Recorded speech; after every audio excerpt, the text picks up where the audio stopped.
Okay, today we went over the momentum equation, which specifically conserves momentum in response to a force. And so the basic momentum equation says that the sum of the forces acting on a fluid is balanced by accelerations in time, which here we'll denote as the mass times velocity of the control volume, plus then fluxes through the control surface of momentum. And the way we track momentum is the momentum per mass, or the velocity that's being carried by a fluid mass flux, which would be rho times the velocity through that face times the area, or dot product with the area times through that face.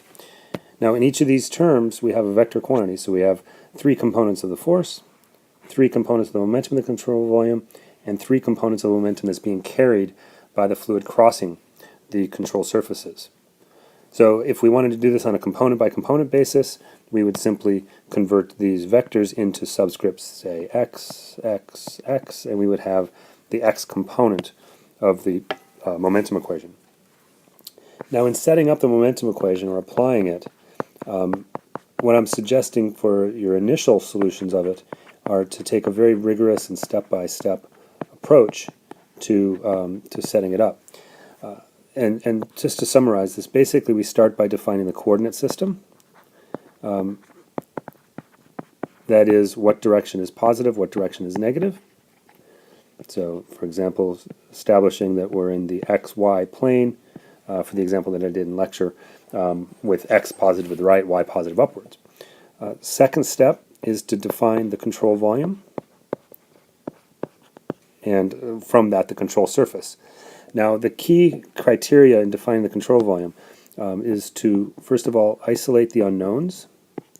Make sure that if you're solving for a force, it is contained within your control volume. And then define the control surfaces, or the faces, where things are known.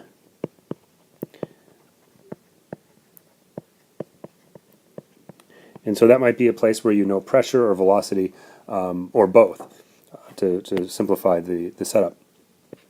Third step is to sketch the forces and velocities. The reason it's important to do this sketch is that by their nature, velocities and forces are vector quantities, and so the orientation of those vectors relative to the coordinate system defines what you expect in your solution. And then finally, we apply the equation. Apply the equation and solve. And the example I did in class today was one of a jet that was encountering a vane that deflected it through some angle theta.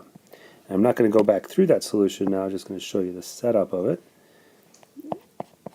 So here's the vane. The fluid is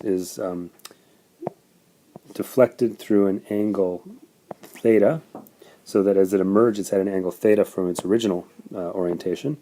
And then we define a control volume which follows the vane, and so in this case we are trying to find the force of the jet on the vane, and that was the solution that I did in lecture today.